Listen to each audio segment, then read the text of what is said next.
Fui deixado no escuro, e lá encontrei luz. Fui deixado no escuro. A luz que antes parecia natural, quase garantida, simplesmente se apagou. E então, restou apenas o silêncio. Um silêncio pesado que preenche cada canto do corpo, como se a ausência de claridade externa expusesse uma escuridão interna, um eco que ressoa no peito. Essa angústia silenciosa não tem voz, não clama por socorro, apenas pesa como um manto escuro que te envolve, abafando os sentidos e distorcendo o tempo. É o tipo de escuridão que não se vê, mas se sente profundamente, porque ela é feita de falta, de vazio, de perguntas que não encontram resposta. Sêneca nos lembra que o marinheiro não aprende a navegar em dias calmos, mas sim nas tempestades, nas ondas que quebram e ameaçam. Essa escuridão que parece castigo, na verdade, é parte inevitável do caminho, a noite interna, que nos obriga a confrontar o que está escondido, que foi ignorado. É no silêncio dessa sombra que a força começa a surgir, mesmo que a gente ainda não a veja. A escuridão não é ausência total, ela é um convite para olhar para dentro, para escutar a própria respiração, quando o mundo externo parece desabar. Epicteto, com sua voz serena e firme, nos lembra que, mesmo quando tudo parece vazio e sem controle, a centelha do juízo permanece livre. Nenhum homem é verdadeiramente livre se não for senhor de si mesmo. Essa liberdade não depende do que está lá fora, do que chega ou deixa de chegar, toque ou do olhar. Ela começa no instante em que voltamos o olhar para dentro e reconhecemos que, mesmo no escuro, a luz que importa nunca foi apagada. Ela está ali, dentro de nós, esperando ser vista. É normal sentir medo do próprio escuro. Normal sentir o peito apertado diante desse vazio, porque o escuro é desconhecido e o desconhecido assusta, mas também é o espaço onde a nossa luz pode nascer. O espaço onde a dor oculta, aquela que não se mostra para os outros, ganha uma voz interna, uma presença silenciosa que começa a se afirmar. O silêncio que você sente agora não é um vazio sem sentido, é o começo do encontro mais importante, o encontro consigo mesmo. E é nesse momento que a jornada começa, mesmo sem mapa, mesmo sem garantia, porque quando tudo parece perdido, é ali, no escuro, que se acende a luz que vai nos guiar adiante. A ferida do abandono silencioso, o silêncio que acompanha o abandono,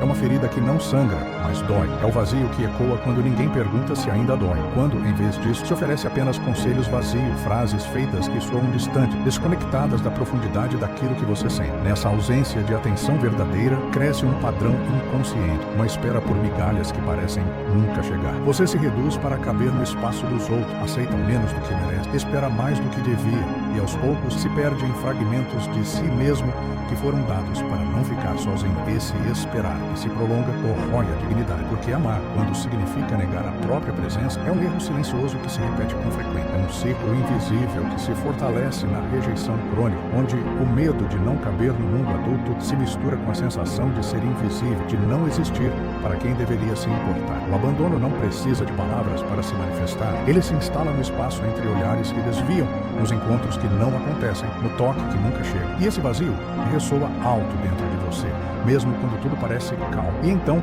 uma pergunta surge, quase como um sussurro. Você repete o silêncio de quem não pediu para ficar? Quem cala a própria voz para não ferir o outro? Quantas vezes você escolheu se calar para evitar o desconforto? Quantas vezes preferiu esconder sua dor para não causar pesar? A ferida do abandono silencioso não é só sobre ser deixado, mas sobre como você aprendeu a se deixar para trás. E é justamente nesse lugar de silêncio e dor que começa a possibilidade de se reencontrar, de escutar a voz que esteve abafada por tanto tempo e que agora, finalmente, pede para ser ouvida. O erro invisível de buscar luz nos outros. Existe uma armadilha silenciosa em que muitos de nós caímos, a de atribuir ao outro a responsabilidade de iluminar nossas próprias sombras. Esperamos que alguém acenda a luz que deixamos apagar, que ofereça calor onde a frieza se instalou, que preencha os vazios que sentimos. É como esperar que o sol nos traga o frescor da lua, uma expectativa que jamais se realiza, porque são coisas diferentes e cada uma tem seu tempo e sua natureza. Sêneca nos lembra dessa tolice, dessa confusão entre calor e clareza que nos mantém presos numa ilusão. Quando buscamos fora aquilo que só pode nascer dentro, reforçamos um ciclo de frustrações. Recebemos o que o outro tem para dar e raramente é o que precisamos. Somos convidados a aceitar migalhas, fragmentos de atenção, afeto pela metade, e na tentativa de manter a conexão, nos moldamos, nos sacrificamos, nos tornamos sombras do que realmente somos. Mas a virtude, essa força silenciosa e verdadeira, não nasce das concessões que fazemos para os outros, mas do ajuste interno do nosso próprio juízo. É no autoconhecimento que encontramos o caminho para a luz que procuramos. Antes de partilhar sua dor com o mundo, há um exercício simples, mas poderoso. Tente nomear, em silêncio, o que realmente precisa sentir. Identifique aquela emoção verdadeira que está por trás do desejo de ser visto, amado ou acolhido. Porque só quando trazemos para a consciência esse sentimento puro, livre das máscaras, podemos começar a trilhar um caminho onde a luz deixa de depender do outro para brilhar. É um convite para parar de esperar por luz alheia e acender a chama dentro de si mesmo. A revelação da centelha esquecida é um momento silencioso, quase imperceptível,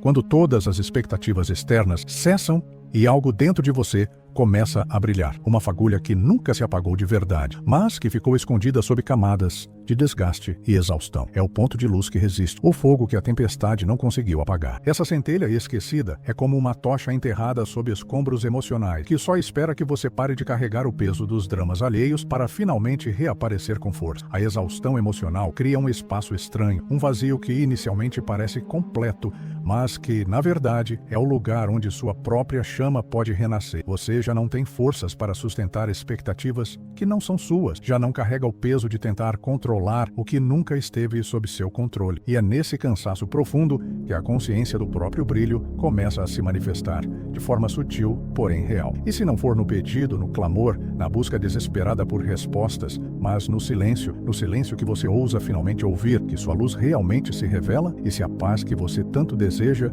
estiver nesse espaço calmo, dentro de você, pronto para ser acessado, a cada respiração, experimente por alguns instantes respirar com atenção. Inspire e expire, sentindo o calor que cresce no centro do seu peito, essa luz invisível que nunca deixou de existir. Ali está o início de um reencontro, ali começa o despertar da força que nunca foi embora. Práticas estoicas para acender a chama própria. Antes de dormir, reserve 2 minutos para escrever o que ainda acende seu peito. Esse diário do escuro não precisa de explicações, não precisa de julgamento. Só precisa ser um espaço onde você possa encontrar a verdade que insiste em existir, mesmo na sombra. Imagine que você está enviando uma carta para si mesmo, uma carta escrita com honestidade e compaixão que acolhe o que está vivo e pulsa dentro de você, mesmo quando parece oculto. Sêneca nos inspira a usar o tempo como aliado, olhando para nossos pensamentos como cartas enviadas por um amigo distante, às vezes confusas, outras vezes dolorosas, mas sempre dignas de atenção. Essa prática é um convite para desacelerar, para observar sem pressa o que se passa dentro,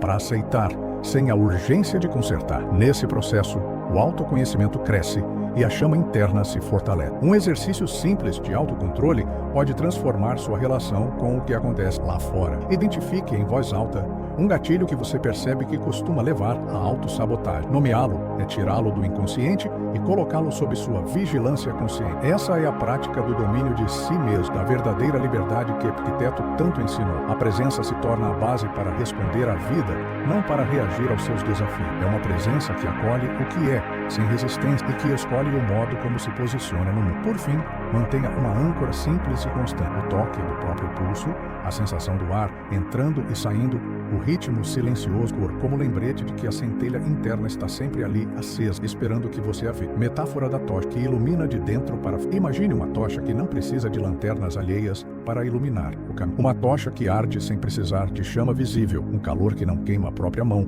um brilho que não se apaga, mesmo quando tudo ao redor está mergulhado no escuro. Essa tocha é a luz que nasce dentro de você, uma luz bioluminescente que brilha silenciosa, constante, sem esforço, porque ela faz parte da essência. Essa luz interna não é um farol distante, nem uma estrela inalcançável no céu. Ela é o fogo que aquece seu peito, que orienta seus passos, sem precisar de plateia ou validação. Ela é o brilho invisível que afasta o medo do escuro, que mantém o coração aquecido quando as tempestades vêm. E, paradoxalmente, é essa luz que se torna farol para outras almas que também estão perdidas no breu, mas sem que você precise carregar o peso dela, porque iluminar não é carregar, é ser presença. Se você pudesse ser seu próprio fogo, se pudesse ser a fonte da luz que tanto buscou fora, para que esperar a chuva de fósforo? Para que esperar que alguém acenda o que sempre esteve pronto para brilhar? Essa tocha não se apaga com rejeição, não diminui com abandono. Ela só cresce quando é cuidada, quando é reconhecida, quando recebe a atenção da própria presença. E ela está dentro de você agora, esperando para ser notada, para ser acesa,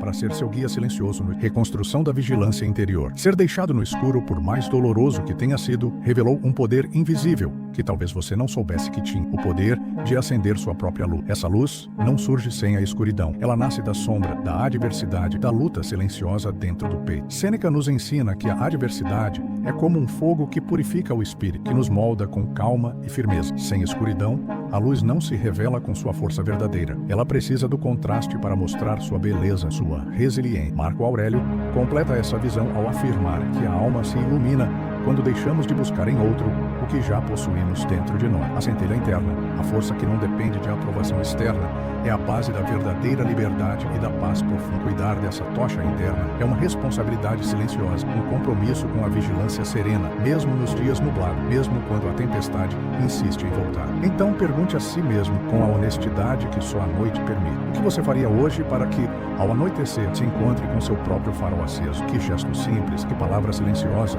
que escolha diária pode acender e manter essa luz viva? A resposta está no presente, na decisão de cuidar de si com a mesma atenção que antes buscava nos outros. Porque agora, no escuro, você descobriu a luz que sempre foi sua, e essa luz nunca mais poderá ser apagada.